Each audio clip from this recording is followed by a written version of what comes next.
یہ ہے بہت اہم موضوع.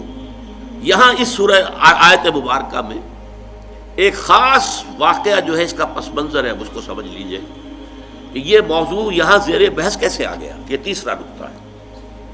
اس کو شان نزول بھی کہتے ہیں، اور در حقیقت یہ میں اس کے لیے لفظ استعمال کر رہا ہوں پس منظر.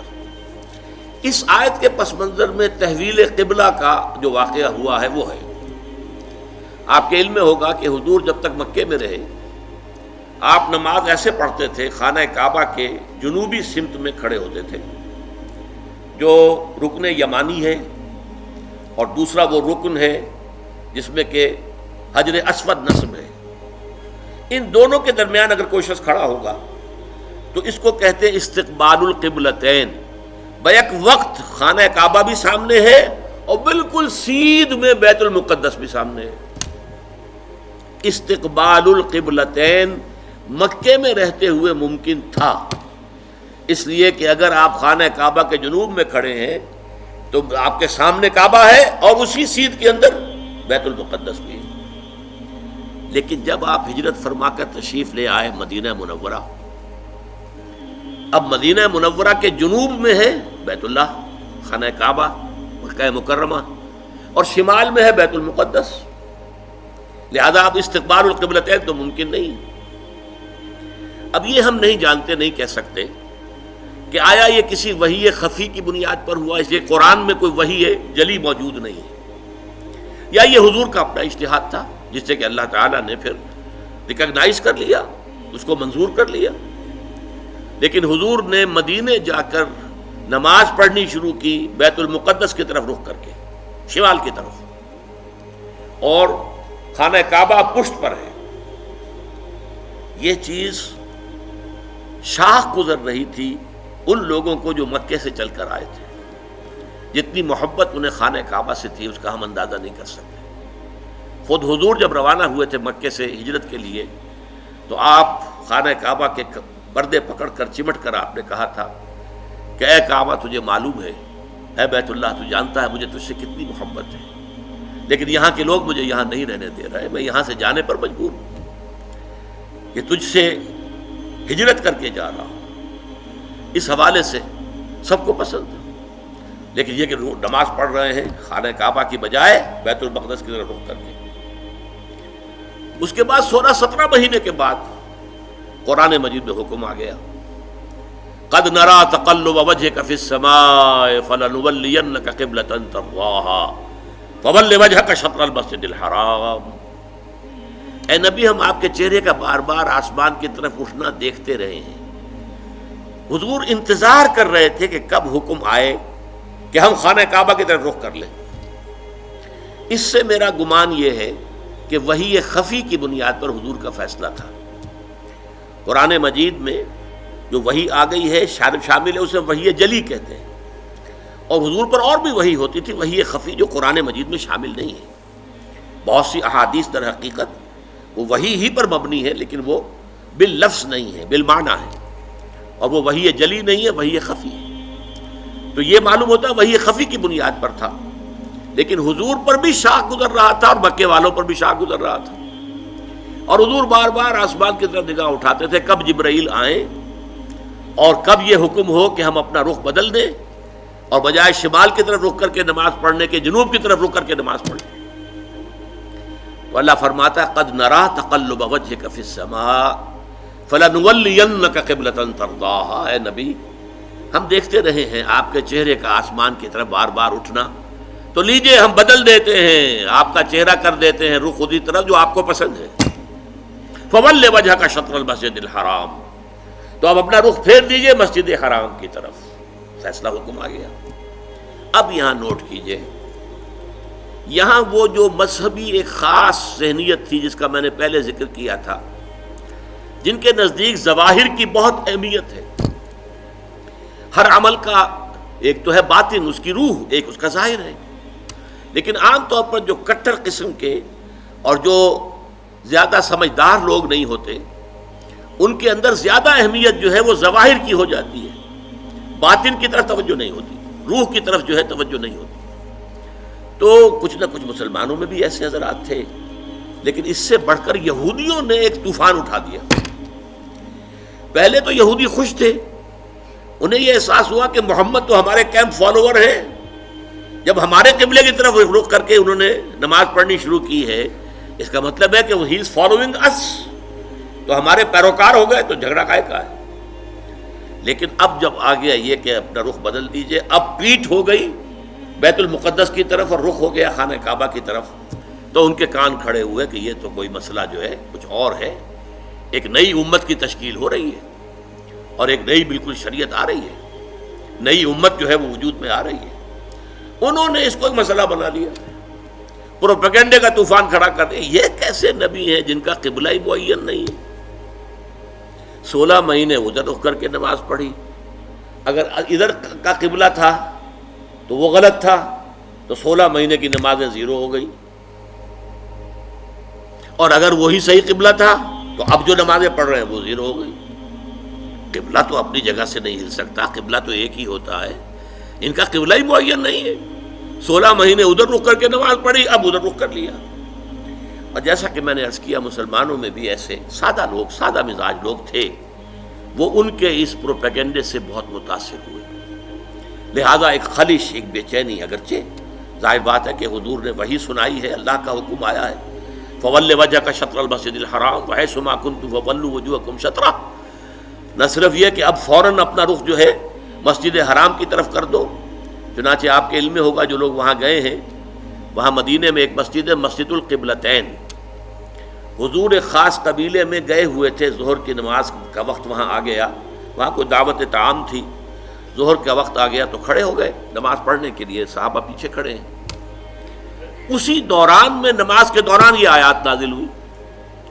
حضور نے وہی قبلہ بدلا اپنا، فَوَلِّ وَجْهَكَ شَطْرَ الْمَسْجِدِ الْحَرَامِ.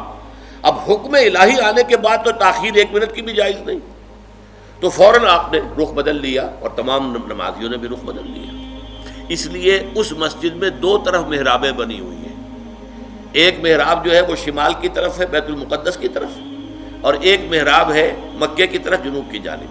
اسی لیے اس کو کہتے ہیں مسجد القبلتین، 2 قبلوں والی مسجد. لیکن یہاں حکم یہ بھی ہے وَأَيْنَمَا تَكُونُوا فَوَجُّ، جہاں کہیں بھی تم ہو فَوَلُّوا وُجُوهَكُمْ شَطْرَهُ، اے مسلمانوں جہاں کہیں بھی ہو اپنا رخ مسجد حرام کی طرف کرو. اب ظاہر بات ہے کہ اس پر جب عمل ہو گیا تو صحابہ نے عمل تو کیا، دل میں کچھ دغدغہ رہا، کچھ پریشانی رہی. خاص طور پر یہ بات کہ اگر اصل قبلہ یہ تھا اور یہ ہے جو آج ہو گیا ہے، تو پھر ہماری نمازوں کا کیا بنے گا؟ ہماری نمازیں 16 مہینے کی ضائع ہو گئی، غلط قبلے کی طرف پڑھی گئی. اسی لیے اسی مقام پر کہا گیا ہے وَمَا كَانَ اللَّهُ لِيُضِيعَ إِيمَانَكُمْ، نہیں اس وسوسے کو قریب نہ آنے دو. نماز تو عین ایمان ہے، نماز ضائع ہو گئی تو ایمان ضائع ہو گیا؟ نہیں، اس وقت حکم وہ تھا، اس پر عمل کرنا تقاضا تھا دین کا. اب حکم یہ ہے، اب اس پر عمل کرنا تقاضا ہے دین کا. نہ وہ غلط تھا نہ یہ غلط ہے.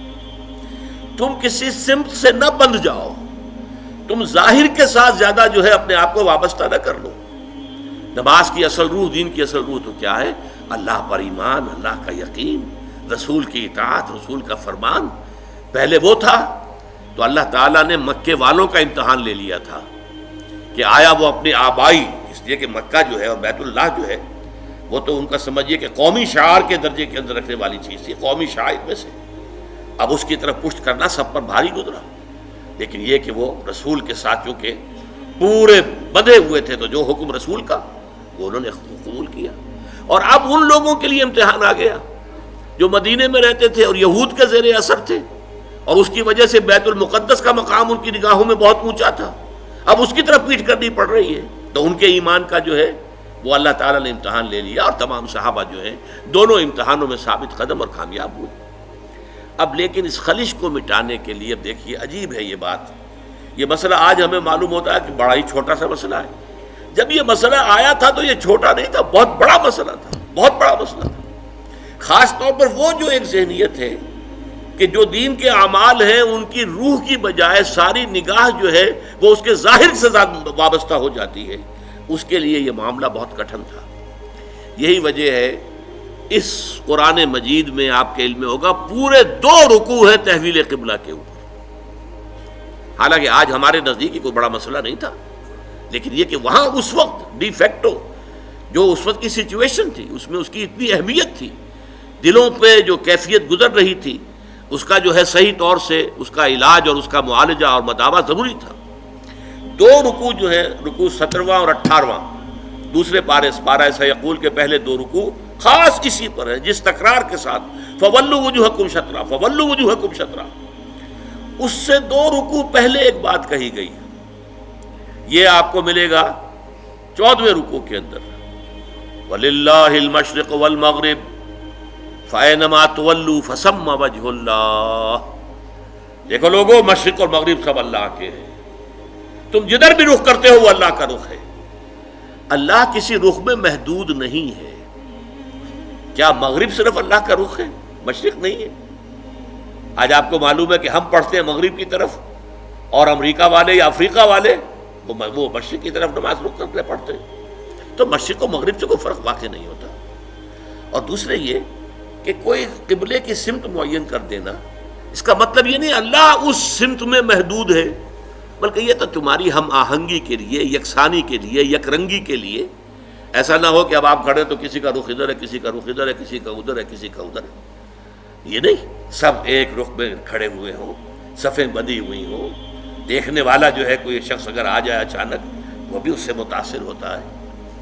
ایک فرانسیسی سیاح صرف اس منظر کو دیکھ کر ایمان لے آیا تھا۔